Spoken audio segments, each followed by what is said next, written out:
Empoderamento feminino, empoderamento negro, empoderamento LGBT. Eu acho que empoderamento é a palavra do momento. Primeiro a gente tem que se questionar de onde vem a palavra empoderamento, de onde veio, para onde vai. Como usamos tanto um conceito, uma expressão sem nem saber direito o que ela significa, o que ela simboliza e qual foi a história e contexto histórico que ela esteve. E eu não podia deixar de falar disso. Vamos lá, gente.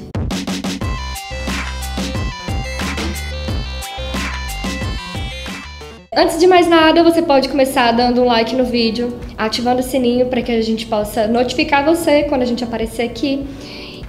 Se inscrever no canal também, compartilhar com os amigos, deixa um comentário, diz que tá gostando ou não da minha presença no Historiante. Por fim, você pode ser um apoiador nosso também, lá no apoie.se/historiante. Você pode ir lá apoiar o nosso projeto. Massa! De onde vem a palavra empoderamento? Empoderamento do inglês vem de empowerment, que eu posso estar falando errado, mas enfim, vocês entenderam. No conceito em inglês, significa empoderar um coletivo de pessoas. Significa uma ação coletiva que vai dar poder a um grupo específico que não era detido de autonomia ou que não era detido de direitos civis e políticos. Isso é um conceito muito forte para política e para sociologia. Então é importante a gente conseguir conceituar em português também, porque quando a gente fala em empoderamento, alguém fala para mim: nossa, a Beyoncé é muito empoderada. Não, a Beyoncé é empoderada pelo dinheiro, talvez, mas a classe de mulheres negras continua não empoderada.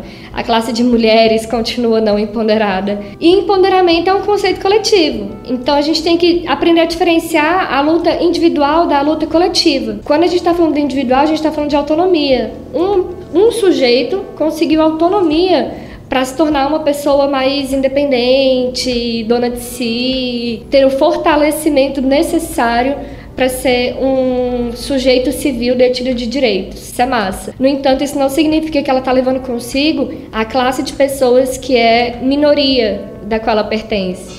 Isso é em todos os coletivos. Por exemplo, movimento feminista, movimento negro, movimento LGBT, movimento indígena, movimento trans. O fortalecimento de uma única pessoa que faz parte dessa minoria é fundamental, é claro, é importante. Essa pessoa tem que ter autonomia, ela tem que ser uma pessoa mais dona de si. No entanto, compreender que isso é uma luta política, não é uma luta individual, é sempre sobre o coletivo. Então de nada adianta você dizer para mim que empoderei 2 mulheres. Bacana, você empoderou 2 mulheres, mas você empoderou no sentido de compreender que tem que empoderar todas elas, porque a luta não é feita só de 2 ou 3. Todas nós temos que estar incluídas. Sempre lembrando, isso é para todos os coletivos de minorias, coletivos e lutas por direitos iguais. Uma luta política não pode ser individualizada. Ela tem que sempre estar dentro de um contexto político e social,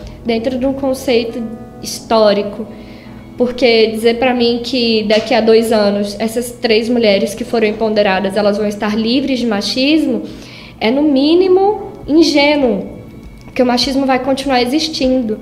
Então esse fortalecimento não é suficiente para que ela de fato esteja empoderada. O poder dela é muito limitado, porque não houve a destruição do machismo ou da opressão de gênero. Por fim, o que eu acho que eu gostaria de sintetizar é que a gente precisa compreender o nosso lugar na sociedade. Entender que, apesar das grandes conquistas que tivemos, que foram muitas, elas ainda são muito limitadas, porque a gente não está nem perto de destruir as opressões que afetam a todo o coletivo ao qual a gente faz parte. Por fim é isso, gente. Me fortaleça aí dando um like, me apoiando no Apoie-se. E use menos a palavra empoderamento, fora de contexto, eu já agradeceria. E muito obrigada, eu volto sempre. Um beijo.